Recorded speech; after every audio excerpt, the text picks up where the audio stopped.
Hey everyone, I'm Lauren Stone with Toy Wizards, that's toy-wizards.com, and I'm back for another retro toy review. Before we get started, give this video a big like and subscribe to Toy Wizards on YouTube so you don't miss a single one of our updates. Because remember, we update all the time.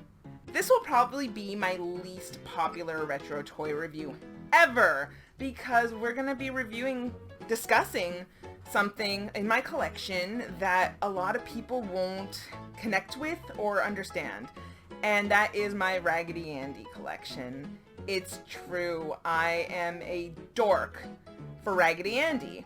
I have a little Raggedy Ann, but really it is Raggedy Andy. I will start by prefacing with, I like clowns. Not in a strange way or an inappropriate way, but just cut and dry, I like clowns. I like performance.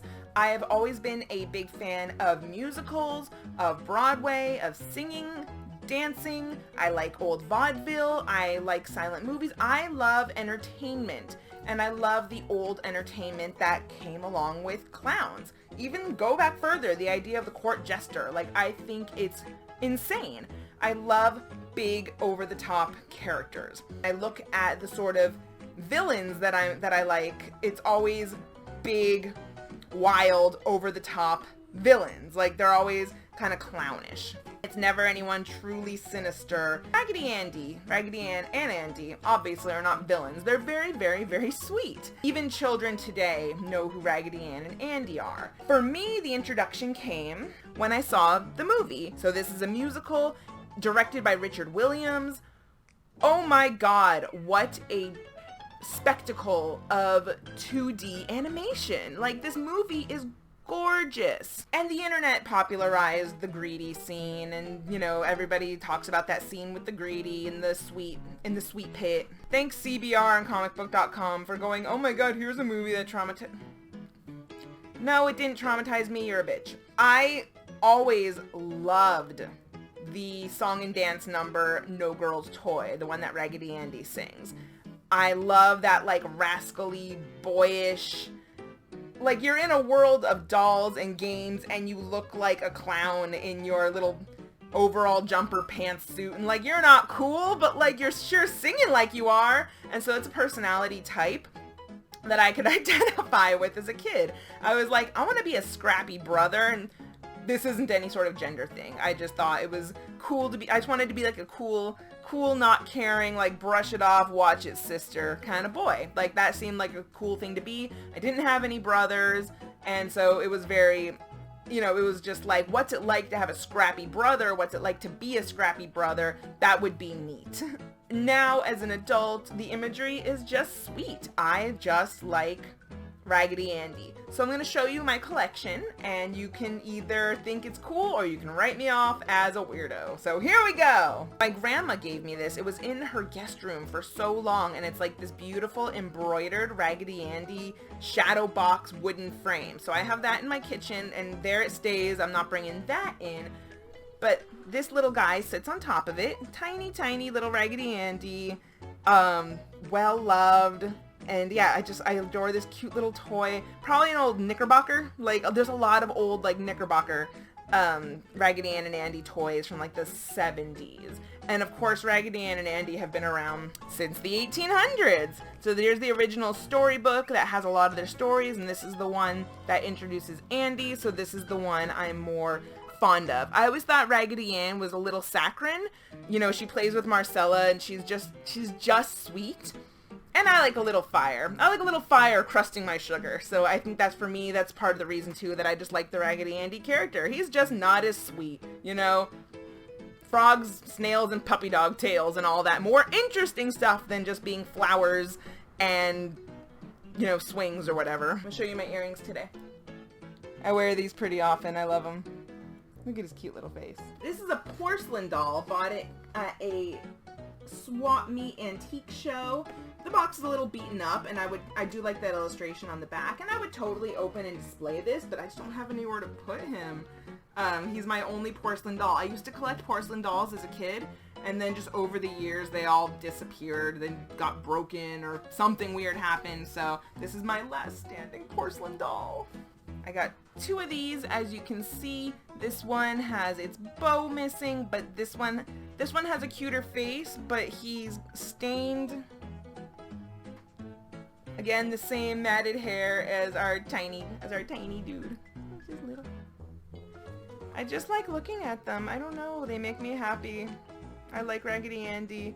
He's like I said, he's scrappy, but he's gentle, and he loves his sister. But he'll roll his eyes and say something snarky, like the best as any little ragdoll boy can say. I think my love for Raggedy Ann and Andy is part of what makes me love the Toy Story franchise so much. I think I attach to Woody in the same way that I attach to Raggedy Andy, where ultimately I like the stories and the characters and the media that they're in. They're just good stories. But I think that my love for Raggedy Ann and Andy kind of went into the part of the reason I attached to Toy Story. Got this one and this one. Got these a few years back at a local drugstore. They showed up, made by, what is it, Applause? Made by Applause. My dog ate the tag off this one, and I was like, don't be weird. Don't be weird. It's okay. You're not getting rid of these. You don't need tags on everything. And here's a Raggedy Ann with Raggedy Andy, because these two were a set, and I couldn't say no to them. I saw them at a show. I also have a huge Raggedy Ann for my daughter that she plays with. Like, she beats it up. She throws it around. She watches the Raggedy Ann and Andy musical adventure with me and loves the movie as well.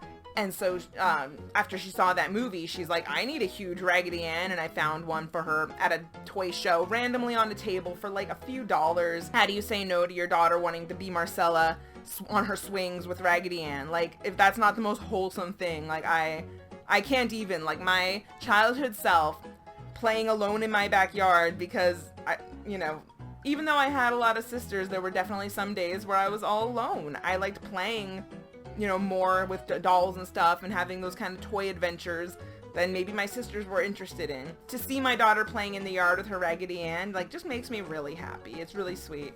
And the last of my collection is the vinyl toys. Back in the 80s, the late 80s, there was a Raggedy Ann and Andy cartoon that would come on in the CBS block sometime around Pee-wee and Teen Wolf, which are also 2 shows that I loved. So yeah, the Raggedy Ann and Andy cartoon would come on, and I didn't like it. It was kind of forgettable. It didn't impact me the same as Popeye and Son or the New Adventures of Mighty Mouse. When all those let's take old things and make them into new things, and it didn't really hit with me. But because of that, there were toys. These were supposed to be kind of playground toys that came out with slides and stuff at maybe McDonald's. They were Happy Meal toys, perhaps, probably promoting that show. So here's Raggedy Ann. A few of the same Raggedy Andy, because again, I love him. So I have a couple of this one. I have the camel, who was also, again, a well-known character. There was a panda in that show as well, who I don't know if he was a toy in the books. I have to read more closely. But he was not in the movie, I'll tell you that much. I remember that movie. I remember Babette screaming. And I remember the captain and that octopus mustache. Then I have Raggedy Andy with some flowers behind his back, looking bashful and cute. Here he is sniffing some more flowers. Then we have him playing Frisbee. Look at that caboose. That is tush. That is tushy galore. What's happening there? Never noticed that before. This is a saggy diaper where they stuffed all the rags into one spot, dude. Most boys would want them in the front. Woof. And that's it. That's what I have for you guys with this collection. Again, it's unconventional. It might be unexpected, but I'm not embarrassed by it. I love Raggedy Andy, and I love the stories, and I love how old it is, and I just roll my eyes every time people have to let me know that the original haunted Annabelle doll that the movies were based off was a Raggedy Ann doll. And I'm like, bro, if there's a haunted ass doll in the world, it's not going to be some Raggedy Ann. So of course when they made the Annabelle movie, they had to make this doll as haunted looking as possible to make sure that like she looked nothing like a Raggedy Ann. I'm like, why would you buy that doll? Why would you have that thing just ready to go? Like, that doll looks like Slappy from Goosebumps. She wouldn't be kicking it in my house. Like, why would you get an intentionally haunted ass doll that's very blatant haunted? Like, you know, if it's something like a Raggedy Ann and starts haunting your house, you're like, oh, I didn't expect that coming because you're so sweet looking, but all of a sudden there's Annabelle and you're like, this is a problem before like it's even a problem. Like, there's a problem before I even see the warning label. I don't got... So predictable. I'm Lauren Stone with Toy Wizards. That's toy-wizards.com. Stick with our site daily for toy news, reviews, articles, listicles, snarkticles, editorials, opinion pieces, and I'll catch you guys for the next one. Be good, be safe, have fun, keep collecting what you love, and I'll see you soon. Bye!